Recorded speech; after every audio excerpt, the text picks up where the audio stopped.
Welcome in, gang. Coach, super pumped to have you. So we got to do a speed run because we got a ton of stuff to talk about, and the games are starting up here soon. So first, we got Josh Gordon selling his Patriots Super Bowl ring. So he's obviously desperate for money. People are concerned about his mental health. We think the Browns are going to offer him a veteran minimum contract. Coach predicted that even before the Amari Cooper trade last year. So this would be perfect timing. He's clearly at rock bottom. That could kickstart his happy ending, end up as some sort of drug counselor or therapist or an analyst or commentator or something like that, right?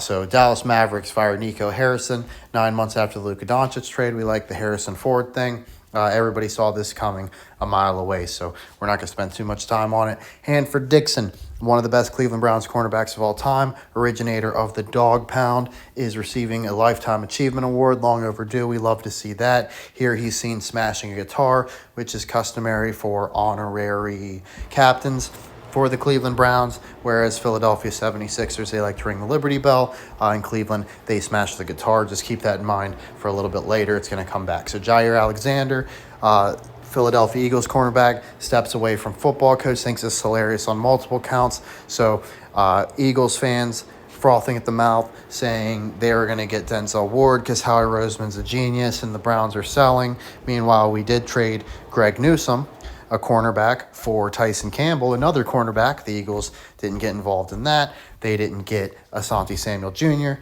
They didn't get Sauce Gardner. They get bum-ass Jair Alexander, who has now gotten bitched out of the league by his own teammate, A.J. Brown, who called him his son and was clearly abusing him in practice. It's just hilarious. I can't even think of anything really to add to that without going too far.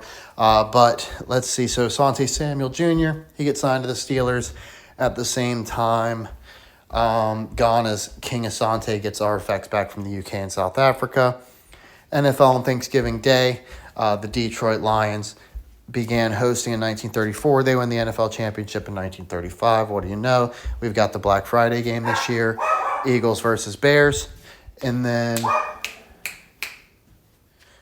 Packers Lions. That's going to be our Thanksgiving game. That's the one Coach looking most forward to. The normies are going to be looking forward to Chiefs Cowboys.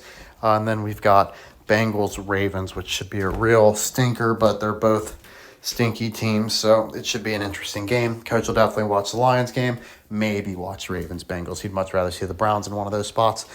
So the Lions have a curse of the moon, so the waxing gibbous moon phase. They're also not great during the waning gibbous, okay?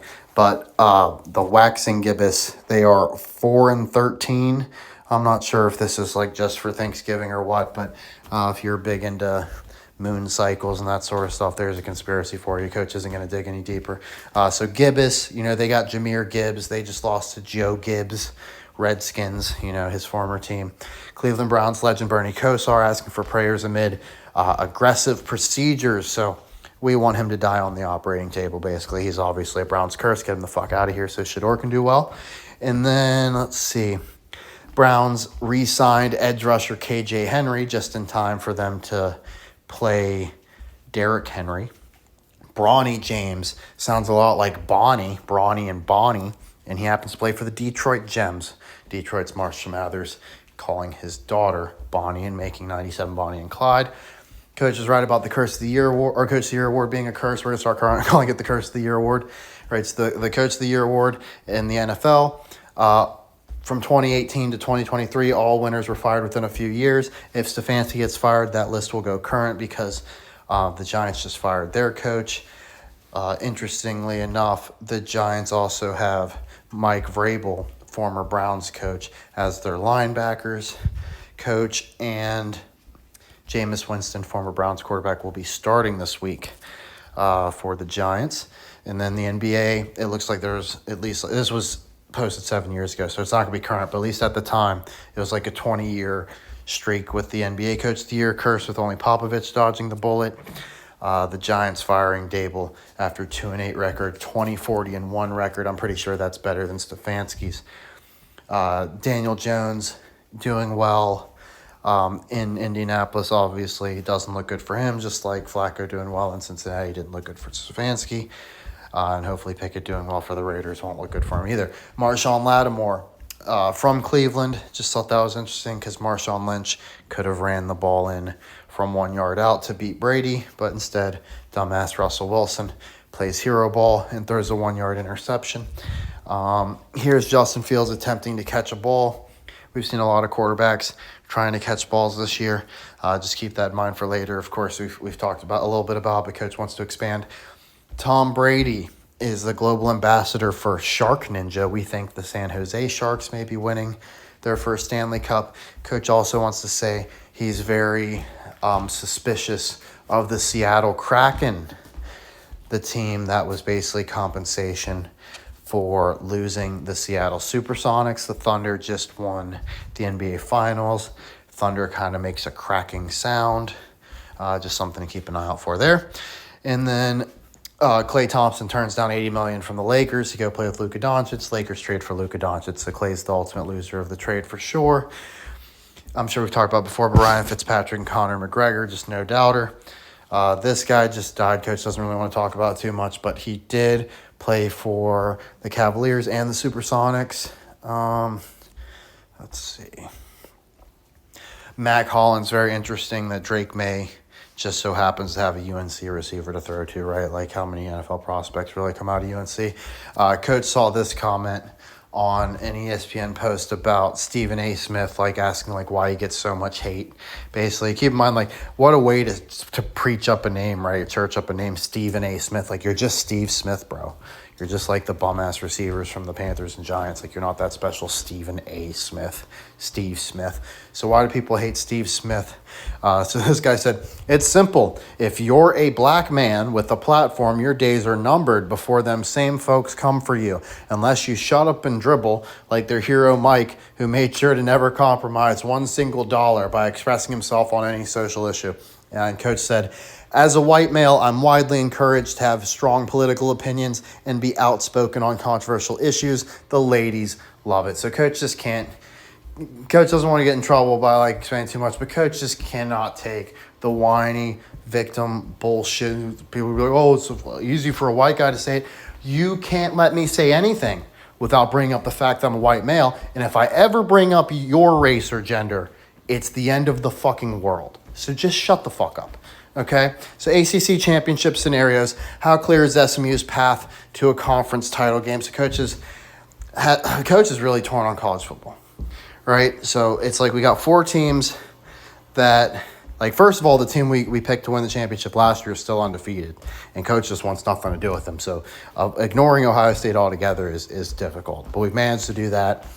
Michigan is actually back in shape, looking like they could do something. But those two teams were still riding off completely. Teams we're looking at the hardest, Indiana-ish, right? Just because they're still doing so well. Coach doesn't feel it, though. He just thinks they got to get that Notre Dame thing going back again. But we felt so strongly about them at some point. It has to be mentioned that they're playing so well. Now, we've got the three that Coach is really looking strongly at: Oklahoma, SMU, and Georgia Tech. Those three teams all look for all the world like they could be good for it, right? And Coach thinks in order, it's like Georgia Tech, SMU, 1A, 1B, and I might have even flipped SMU and Georgia Tech. I might think Georgia Tech has the stronger case after thinking everything back over. But basically, between them and SMU, and then Oklahoma is like still just doing enough, but I don't truly believe in them. But like they're in perfect position to do whatever they need to do.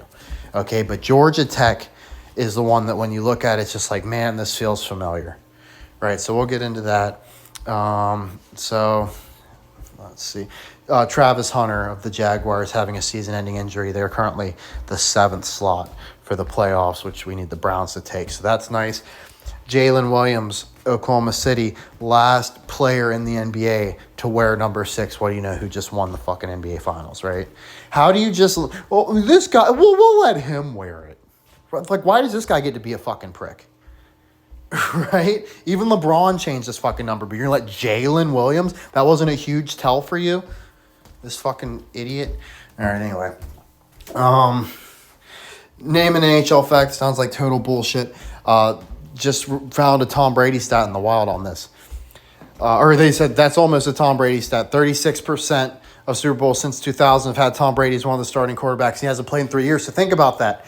This millennium, Tom Brady has started in over 1/3 of all Super Bowls, and he hasn't played in 3 years. So he's actually due. So that was interesting. Let's see. Oh, so Andrew Luck's dad, Oliver Luck, replaced Archie Manning, and then his son Andrew Luck replaces Peyton Manning. What do you know? Megan Trainor lost a lot of weight. I don't care too much to talk about it. This is insane, okay? And Coach has an awesome prediction here. Awesome. It's not too much different from what we've already had, but I didn't realize it was going to give us something else. Okay, so this is most receiving yards after 40, after age 40. So who's caught passes after the age of 40? Jerry Rice with 1 billion yards, okay, playing until he was 95 years old.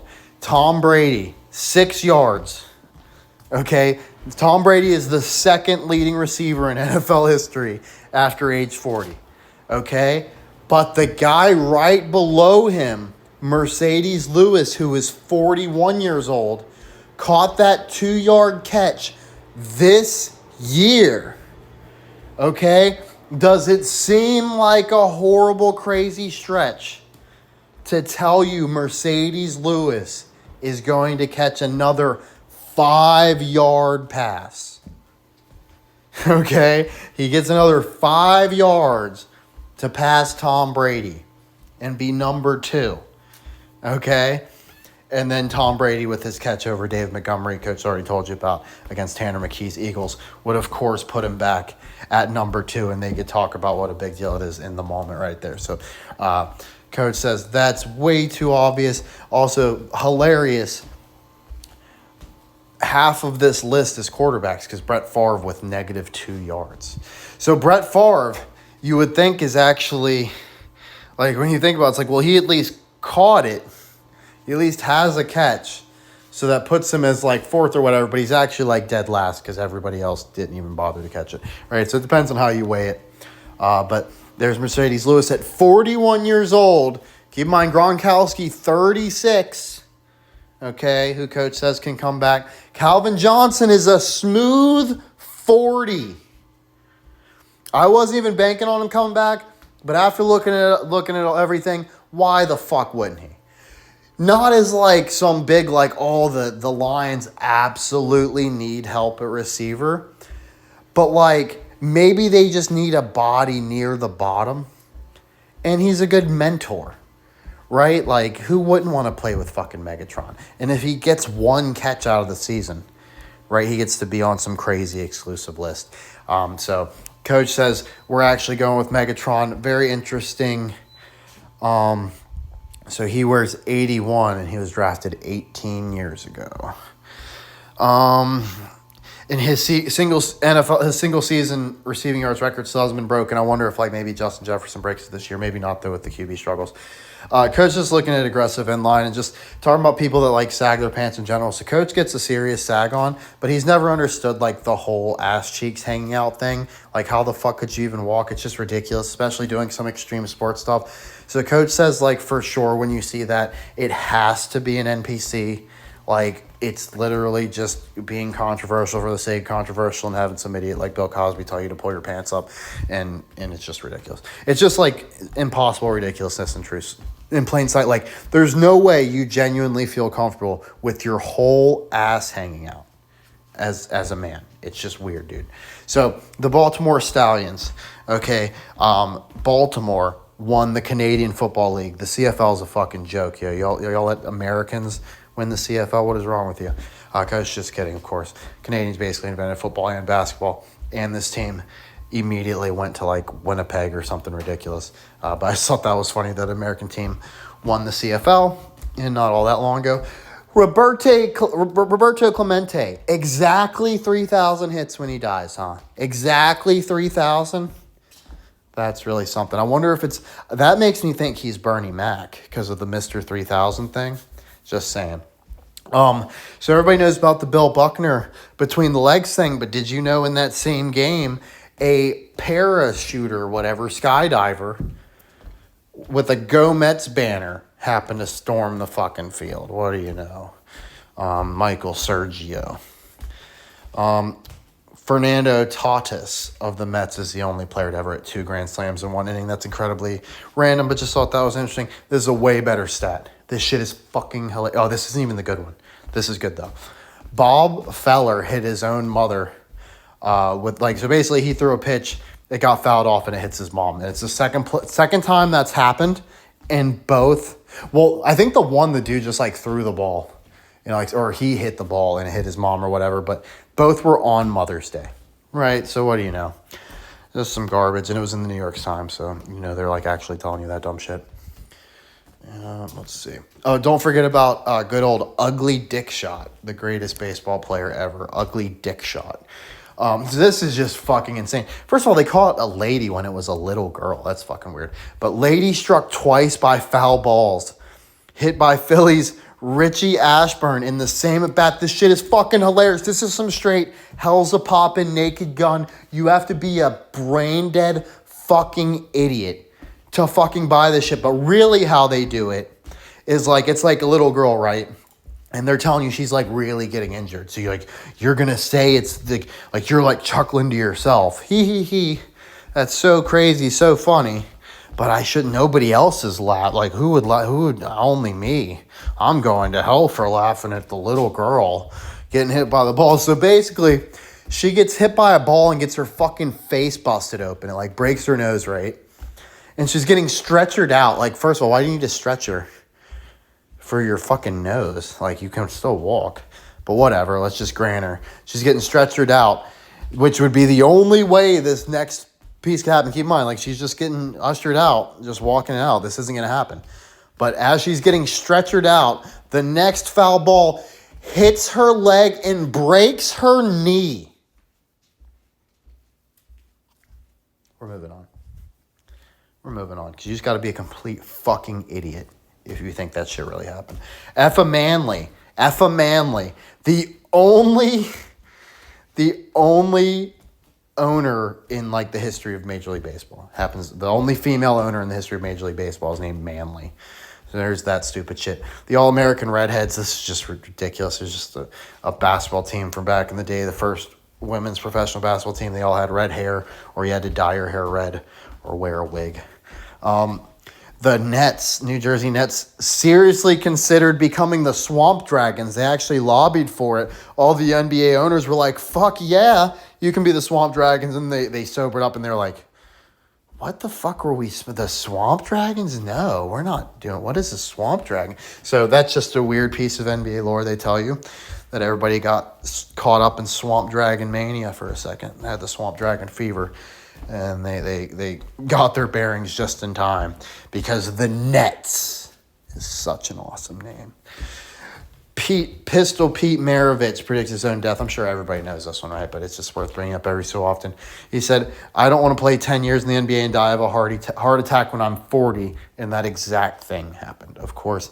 James Harden owns the NBA record for most missed three-pointers in a game with 16. And he's done it 3 times.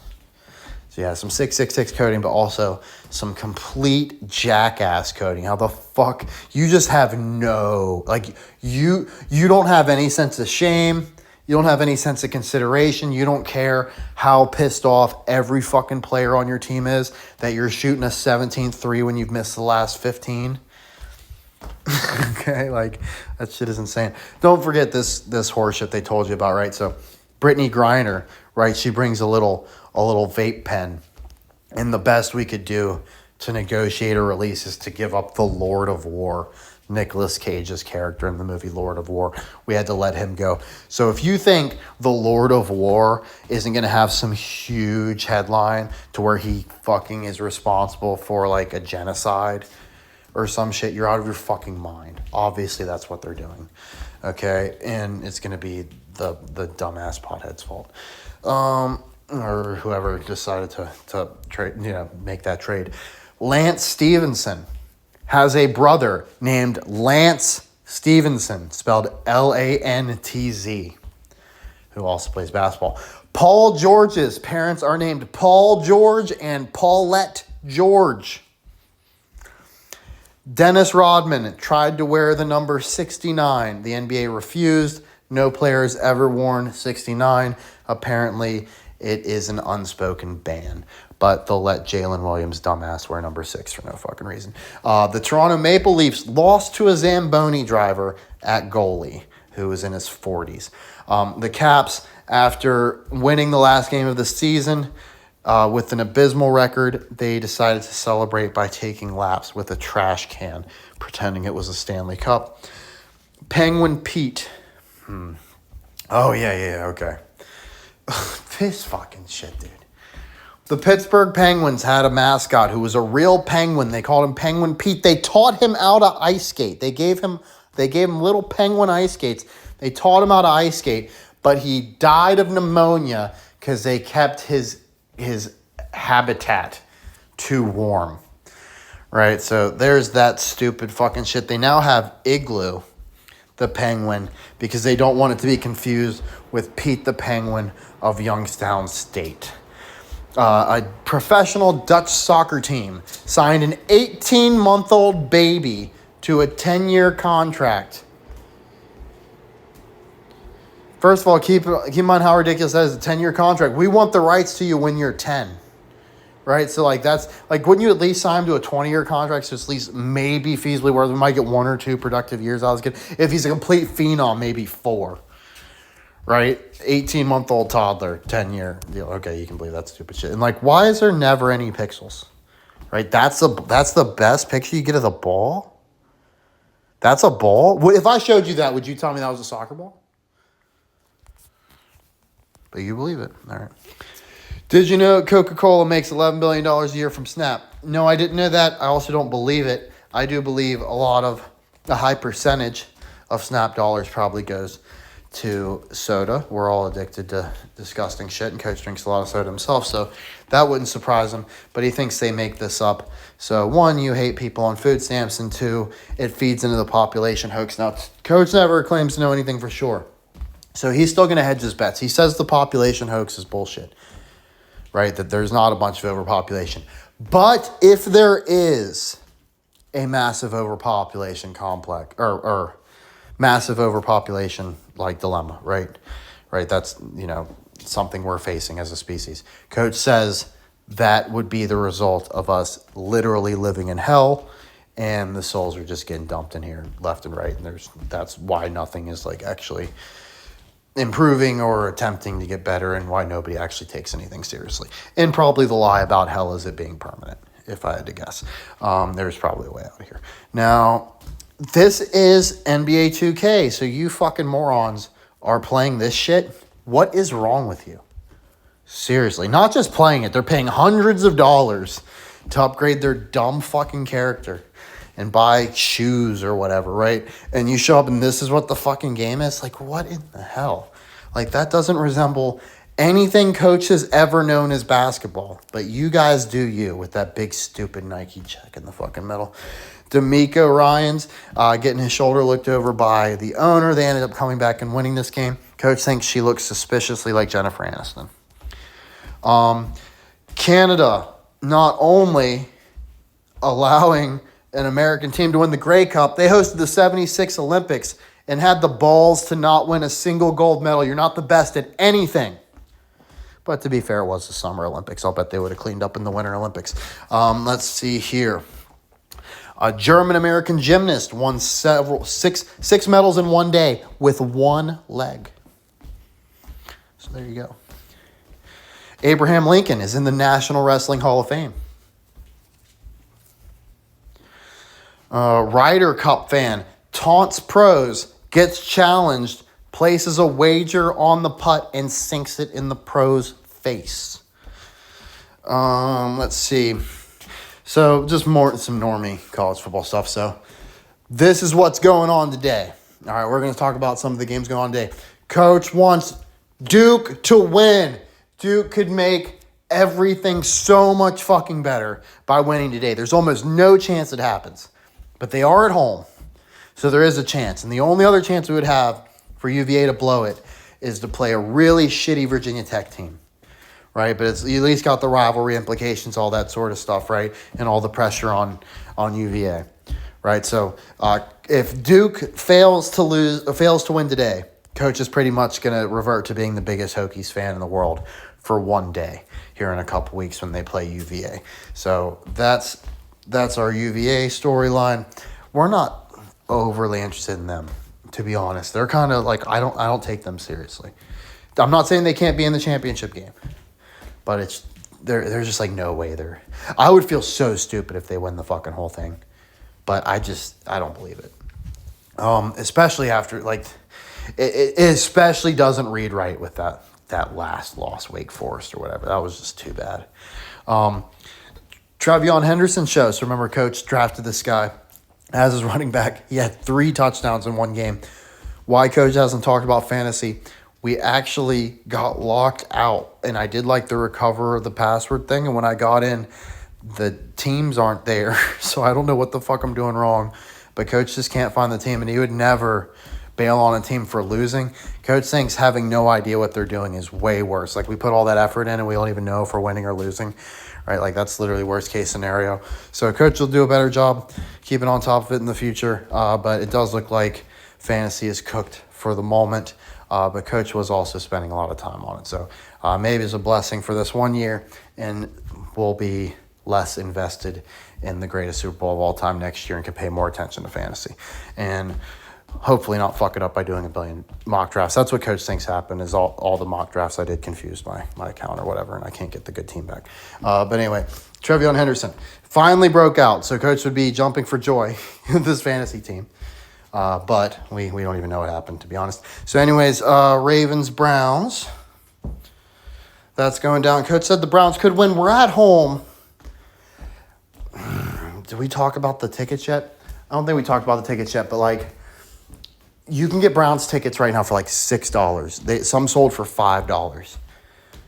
It's like the record low for Browns tickets in 2025. Think about that, where nothing is cheap. You can get an NFL ticket for $5 against the rival Ravens. They got Lamar Jackson, right? So Coach is saying this is like the last time normal Cleveland Browns fans are going to be able to afford tickets. And it just so happens, they're making a big story about how cheap tickets are right when we say they're going to cause a big circus, right, with Shedeur Sanders starting and Belichick coming to town. Like, the owner is going to be pressured into recouping those losses, right? So Coach thinks that's part of the story for sure. Let's see. Let's look at the Browns' whole season here. So the one thing I don't like is, why aren't we playing the Giants? Now, the only thing I could think is like, well, if they were going to play I don't know. It just feels right, because there's no way they're going to play them after the regular season. So the only team that feels like even remotely missing is Belichick beating the Giants. But if the Giants just missed the playoffs, like, did they really need to? Like, they know they should have gone with Belichick. So that's the only even remotely red flag that I don't like. So one team missing is I would like to beat the Giants. We got the Ravens this week. We might win. We're going to the Raiders. Okay, and it might be Kenny Pickett. Coach says this is the perfect game for Belichick to come back. Why wouldn't it be Belichick versus Brady? If it's not, Coach is going to be stupid worried. You don't even know how fucking anxious I'm going to be. I can live with one more game going by because I realize I'm like, oh, it's Tom Brady's team next week. Why the fuck wouldn't they do that? But if it's not, Coach is going to be a wreck, for real. But it just makes way too much sense. That's like the perfect team we'd want to see there, even though like it does. At first, it doesn't stand out, but then it's like, all right, they actually got a lot of similarities. So that could work out. That would be Bill's first win, then beating the Niners. He'd have back-to-back home games after the Raiders game. Then traveling to Chicago, beating a cursed Bills team, which we'll get into that in a second, why that game's probably going to be easier. The Steelers game, honestly, when you look at it, once I give you a reason for the Bills to suck, okay? The only game that's scary is the Steelers. The Niners, like, can be scary, but they're just, like, not this year. So the only one that's even a little bit scary is the Steelers, and what do you know? We don't have to beat them in Pittsburgh where we could never, ever beat them. And they actually have problems coming to Cleveland for the most part. So knowing that, you know, like I said, the Bills and Steelers only being like the only scary ones. You know, if Bill's there, if they hire Bill going in next week, coach is going to go right back to putting money down. But he's had a full-on freeze. He's not putting any money on anything until Belichick is in the fucking building. Okay? Which sucks because we now have stuff open for next year we didn't before, like Major League Baseball. You know, we've got NBA starting up. We got a better look at that. NHL startup, we got a better look at that. So we want to marry our Lions and Browns to a winner in the NBA, a winner in the NHL, and a winner in the World Series. We really don't know who that's going to be, and obviously college football as well. But that bet should have already been made. But, you know, coach isn't going to just go all willy-nilly. So in the meantime, while we're waiting for Belichick to get in the building, we're going to really try to narrow down who we like the most of those teams in each sport. And what's that? That stat was interesting. Russell Wilson has the most wins by quarterback in his first 7 seasons in NFL history. Wilson is one of 5 quarterbacks with 75 or more wins in any 7-season span of his career. Tom Brady is the only player who has managed to do this twice. I wonder if it would be a third if he comes back and wins some more. So there's your Cleveland Browns ticket selling for dirt cheap. Record low, $5. In comparison, the cheapest Broncos Chiefs ticket is $280 more. Georgia, Texas. Okay. Coach is taking Texas. Give me Arch Manning because Trevor's going to like this. Let's just do the Georgia Tech scenario right now. Okay, so Georgia Tech has 2 games left, or 3 games left. 2 tough ones. Boston College, which is a gimme, then Pitt and Georgia, their bitter rival. So Coach is saying, how could we think any other way after seeing what Ohio State did last year but to think Georgia Tech is about to beat Boston College, beat Pitt, then get dragged through the mud for losing to Georgia in a game that was virtually meaningless, not even a conference game. That game has no implications for the playoffs whatsoever, assuming Georgia Tech takes care of business in the ACC championship game. So Coach is actually thinking he probably likes Georgia Tech a little bit more than SMU at this point, just for how similar they're set up to how Ohio State was last year. And then SMU would be my second favorite team, and then third would be Oklahoma. But that's Coach's official prediction there for Georgia Tech the rest of the way. Well, first of all, Texas beats Georgia today. And then for Tech, like I said, they beat Pittsburgh, lose to Georgia. And then Oklahoma, they're playing Alabama today in a must-win. Okay, there's no way they can fall to 7-3. If they win this, they're in really, really, really good shape. And this is one of Coach's favorite teams, obviously, but he still just doesn't believe in them as much as I guess because it's, I don't know. I have a hard time believing like both ACC teams are going to make the tournament, even though they pulled it off last year. It feels like we're going to be down to just one ACC team, and then Oklahoma. So Oklahoma really feels like.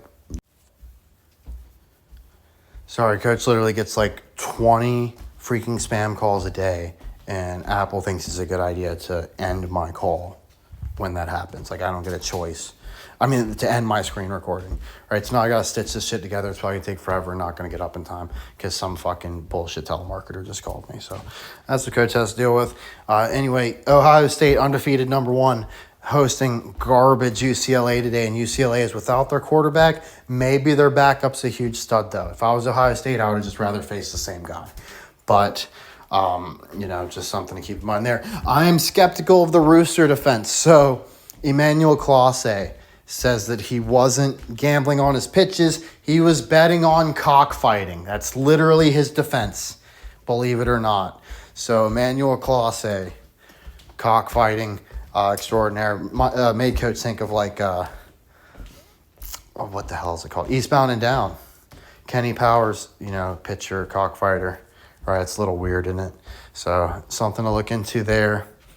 And then this person with the perfect comment, proof he's a total degenerate gambler. How the fuck did you think that was the move?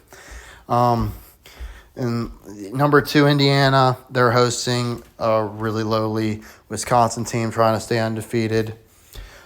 This is a good comment. The more basic and serious question about Clase is if he's not even a citizen, how is MLB getting automatic green card status? Does he now get deported? Right, so is Trump going to deport Emmanuel Clase? And then Michigan, number 18, traveling to Northwestern. That feels weirdly troublesome, doesn't it? I wouldn't bank on Michigan in that one for some reason. I would absolutely bank on Georgia Tech in this one. Here's Rob Gronkowski retiring as a Patriot this past weekend in the Bill Bel not this past weekend, just yesterday or the day before on Thursday Night Football. He retires as a Patriot during the Bill Belichick Bowl, right? Jets versus Patriots. And they make him come up with his all-time top 5 or his Mount Rushmore of tight ends. And, of course, he first comes up with Tony Gonzalez, which coach like, oh, yeah, the other Chiefs player, right? So Travis Kelce isn't even all that. Coach knew that he wasn't as good as Antonio Gates, but, he tends to forget about Tony G. So Kelce definitely not as good as Tony G. And he said that he should have given him some of his secrets because he played an extra year or 2 than Gronkowski, right? And he also put Shannon Sharp on there, who, of course, had the big scandal this year. Let's see. We don't really need to talk about that. They were talking about Pitt's all-time best player, and LaShawn McCoy is not even on the list. That seems very weird to coach.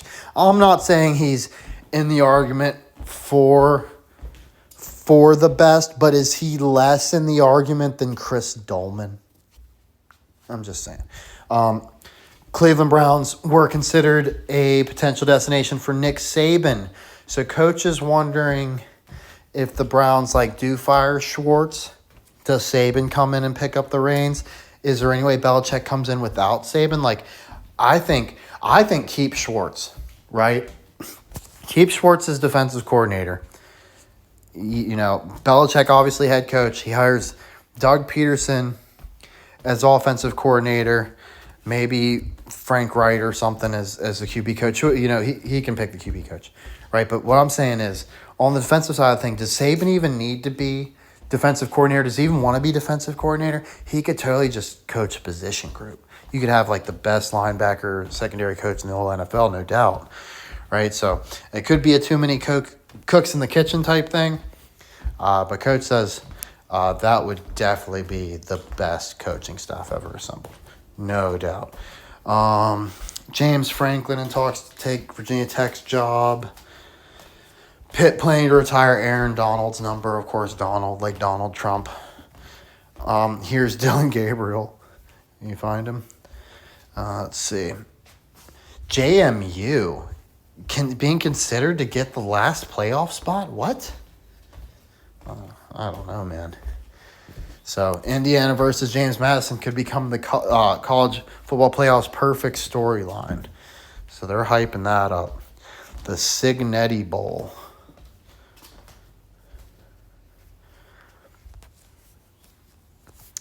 So, they barely beat Marshall. Marshall's not that good.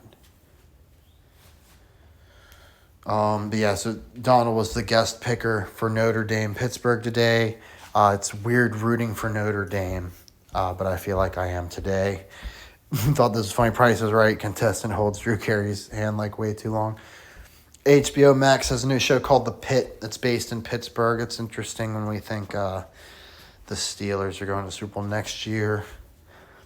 Here's playoff odds. So if Oklahoma wins today, they basically have a coin flip to get in 53%. If they lose, they're at 12%. And we don't really need to get into that. 100 years ago, so the 25 season, 1925, we had Michigan, Dartmouth, and Alabama tie the game was played in 1926. So coach says if you're doing like the 100-year thing, those would be your three teams to look at. Obviously, probably not Dartmouth, but Alabama would be coach's pick. If he had to pick between those three, then the 24 season, which we do think already tied in with Notre Dame last year, it was technically played in 1925 on January 1st, but coach says that's weak, and he's not scared of Notre Dame. Let's see, what's this? 1952, so the flipper, that went to Michigan State and Georgia Tech. So we like that a lot. There's the Belichick Bowl. So yeah, Gronk retired a Patriot. We talked about that. It's funny. I fully support Dan Campbell's decision to take over as Lions play caller. Yeah, me too. He put up fucking 44. So that works for coach. Also, we think Dan Campbell's a great coach, so why wouldn't he be able to play call plays? Dear New York Giants, please take Bill Belichick off our hands. So coach saved the best for last. Right? So dear Giants, please take Bill Belichick off our hands. So isn't that nice? You know, his former team, right, that he led to the Super Bowl. They now get to pass on Bill Belichick, and he gets to make them look stupid. So the last domino to fall is the Giants passing on Belichick. The Jets already passed. The Patriots fired him. The only other team left to make look stupid is the Giants. They're doing it right on schedule. We would have liked it 1 week sooner, but we'll take it. But so New York Post, just say no. Like very, very emotionally involved in not having Bill Belichick come back. Whereas any real Giants fan would be like, they fucking finally got it right. Have you seen who the Giants have trotted out there? Like, are you fucking kidding me? Of course they'd want Bill Belichick. So, CBS, should the Giants hire these coaches? Bill Belichick, greatest coach ever? No. Kiffin? No. This fat slob? Yes, absolutely. So fat slob leading the race. Nobody fucking cares about. So here's who they're telling you should be it, right? So they're like, well, if you're gonna hire Bill Belichick, why wouldn't you hire Tom Brady Coughlin? So Tom Brady Coughlin instead of Belichick would have been the better answer. Or Antonio Pierce. Coach says it's going to be Joe Brady. Of course it's going to be Joe Brady. Who the fuck else would it be? That immediately makes the Bills worse. Opens up the Browns window a little bit more to sneak in there. So coach says, for sure, watch for Joe Brady hopping over to the Giants. I'd be very surprised if it's not. Let's see. So Belichick released a statement. So he's like, I have great respect and genuinely care for the New York Giants organization and both the Mara and Tisch families. New York Giants played an important role in my life and my coaching journey. It was a privilege for me to work for the Mara family and be a member of Coach Parcells' staff for over a decade. However, despite circulating rumors, I have not and will not pursue any NFL coaching vacancies. Since arriving in Chapel Hill, my commitment to the UNC football program has not wavered. We have tremendous support from the universities, our alumni, and our entire Carolina community. My focus remains solely on continuing to improve this team, develop our players, and build a program that makes Tar Heel fans proud. We're on to Wake Forest. Okay, so the top comment, that means he's definitely going to go. So coach says, yeah, definitely should have won top comment. And then, let's see here. So just reminder of how terrible of a coach Kevin Stefanski is. Got rid of Baker Mayfield, who led Cleveland to their first playoff win since '94, broke the NFL rookie touchdown record, and ended a 635-day winless streak. So coach read a book on women's pro football and was just like looking over some of the players. So they had the Oklahoma Dolls, were a big team. This woman playing college football right now called Haley Van Voorhees. Of course, Voorhees, right? Like Jason Voorhees. So, that's some fake bullshit. But yeah, coach invested like 10 hours into learning about women's professional football, and he's pretty much amazed that they haven't made a League of Their Own style movie about it. I would title it Pretty Tough. So we'll probably talk more about it. I didn't mean to get into it here, but it just popped up, so I explained it. Coach, appreciate you.